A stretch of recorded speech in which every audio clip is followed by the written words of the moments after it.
Assalamualaikum warahmatullahi wabarakatuh. Perkenalkan, saya Nur Haliza, peserta Latsar CPNS 2023, Angkatan 4, Kelompok 4. Sekarang saya akan mempresentasikan tugas aktualisasi saya yang berjudul Belum Optimalnya Pelayanan Terhadap Perawatan pada Bayi Berat Badan Lahir Rendah (BBLR) di Ruang NICU RSUD Pd Jaya. Visi RSUD Pd Jaya adalah menjadikan fungsi rumah sakit sebagai salah satu pusat pelayanan yang dapat meningkatkan derajat kesehatan masyarakat Pd Jaya dengan mengutamakan kualitas dan daya saing yang tinggi, serta menjamin terpenuhinya hak-hak dan kewajiban setiap pasien, keluarga, serta keamanan dan kenyamanan bagi setiap petugas kesehatan. Misi RSUD Pd Jaya yang pertama, ibadah. Meningkatkan kualitas pelayanan, meningkatkan jenis pelayanan, meningkatkan kepercayaan masyarakat, menciptakan lingkungan kerja yang aman dan efisien untuk staf rumah sakit, membangun sistem pelayanan yang islami, menciptakan fungsi rumah sakit selain berfungsi sebagai pelayanan, juga dapat berfungsi sebagai fungsi pendidikan, menciptakan fungsi rumah sakit selain berfungsi sebagai pelayanan, juga dapat berfungsi sebagai fungsi sosial. Identifikasi isu yang terdapat di tempat kerja saya. Yang pertama, belum optimalnya pelayanan terhadap perawatan pada bayi berat badan lahir rendah atau biasa disebut dengan BBLR di ruang NICU RSUD Pd Jaya. Yang kedua, rendahnya pemberian ASI eksklusif pada bayi baru lahir. Yang ketiga, kurangnya pengetahuan mencuci tangan pada ibu sebelum menyentuh bayi yang dirawat di ruang NICU. Analisis isunya. Isu yang pertama, belum optimalnya pelayanan terhadap perawatan pada bayi berat badan lahir rendah BBLR.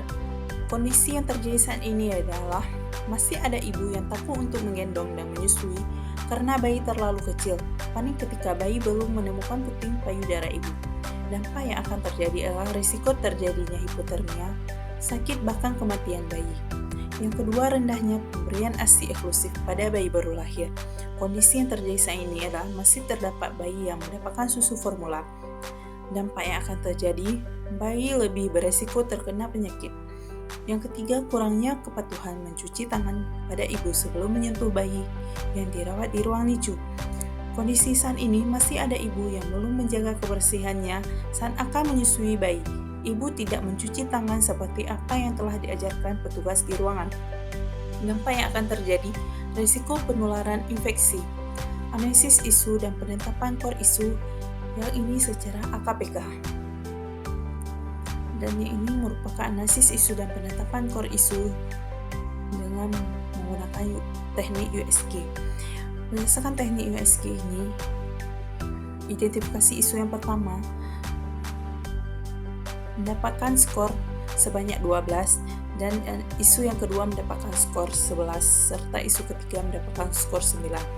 Berdasarkan penetapan kualitas isu yang ala analisis AKPK dan USG di atas, maka peringkat tertinggi yang merupakan isu utama adalah belum optimalnya pelayanan terhadap perawatan pada bayi berat badan lahir rendah BBLR di ruang NICU RSUD Pd Jaya. Analisis Fishbone. Yang pertama, surrounding, yaitu terbatasnya waktu ibu mendapatkan edukasi. Yang kedua, sistem, kurangnya edukasi tentang perawatan bayi BBLR pada ibu.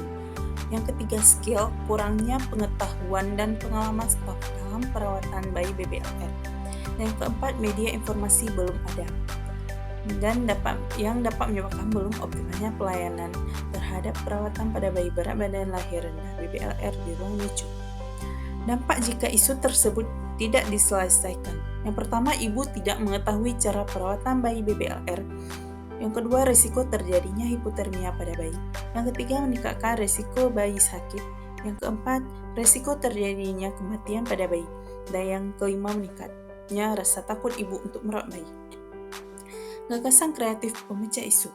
Berdasarkan isu prioritas belum optimalnya pelayanan terhadap perawatan pada bayi berat badan lahir rendah BBLR di ruang NICU RSUD Pd Jaya, maka gagasan kreatif untuk memecahkan isu tersebut adalah dengan cara melakukan sosialisasi dan edukasi pada ibu tentang cara perawatan bayi BBLR. Kegiatan dan tahapan kegiatan pemecah isu. Kegiatan yang pertama yaitu menyusun bahan sosialisasi perawatan BBLR dalam bentuk brosur leaflet.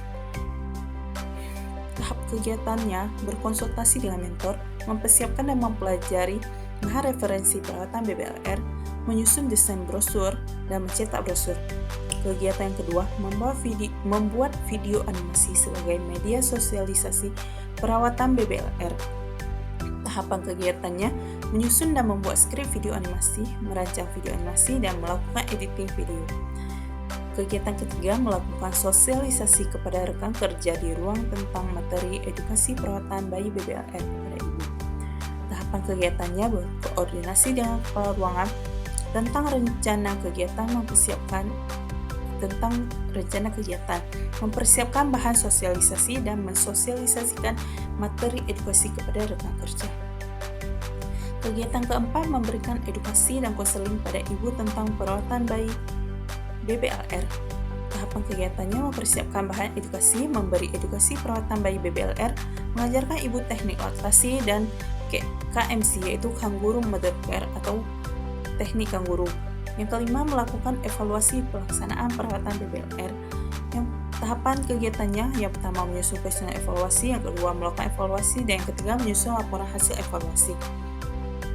Materi rancangannya, pada kegiatan pertama menyusun bahan sosialisasi perawatan BBLR dalam bentuk brosur atau leaflet. Output atau hasil yang didapatkan yaitu berupa brosur atau leaflet tentang perawatan bayi BBLR. Keterkaitan substansi mata pelatihan. Yang pertama, berorientasi pelayanan, yaitu melakukan konsultasi dengan ramah dan sopan, serta menerima segala kritik dan saran. Yang kedua, akuntabel, melaksanakan tugas sesuai arahan dan bimbingan mentor. Kontribusi terhadap visi misi organisasi, yaitu meningkatkan kepercayaan masyarakat. Penguatan nilai organisasi, berorientasi pelayanan, adaptif, kompeten, dan kolaboratif. Yang kedua, membuat video animasi sebagai media sosialisasi perawatan BBLR. Outputnya itu berupa video animasi tentang perawatan bayi BBLR. Keterkaitan substansi mata pelatihan, adaptif dan kolaboratif itu melakukan inovasi dengan membuat video perawatan bayi BBLR untuk tujuan perbaikan bersama. Kontribusi terhadap visi misi organisasi yaitu menciptakan fungsi rumah sakit.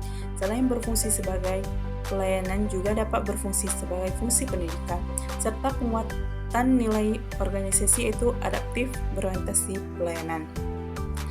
Yang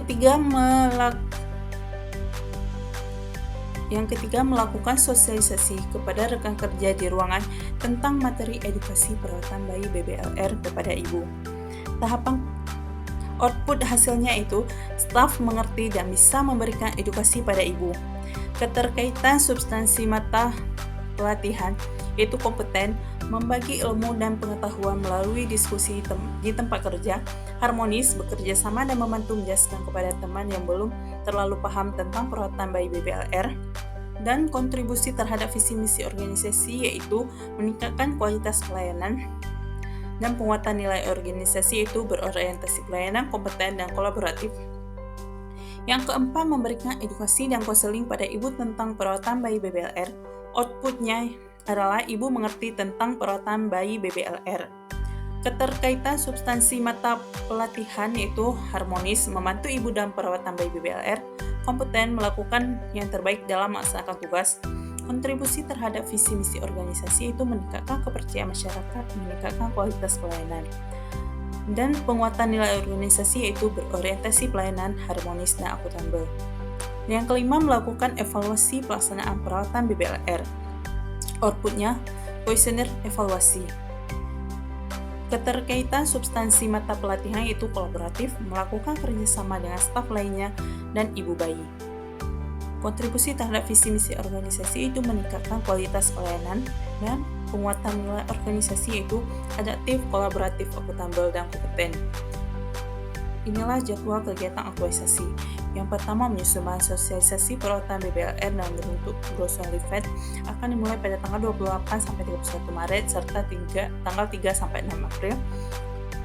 Kegiatan yang kedua dimulai pada tanggal 10 sampai 14 April dan 16 sampai 20 April. Kegiatan yang ketiga pada tanggal 27 sampai 28 April dan tanggal 2 sampai 5 Mei. Kegiatan keempat dan kegiatan kelima pada tanggal 8 sampai 12 Mei, 15 sampai 19 Mei, 22 sampai 26 Mei. 29 sampai 31 Mei dan 5 sampai 9 Juni. Demikianlah hasil rancangan aktualisasi saya. Lebih dan kurang saya minta maaf. Saya akhiri. Assalamualaikum warahmatullahi wabarakatuh.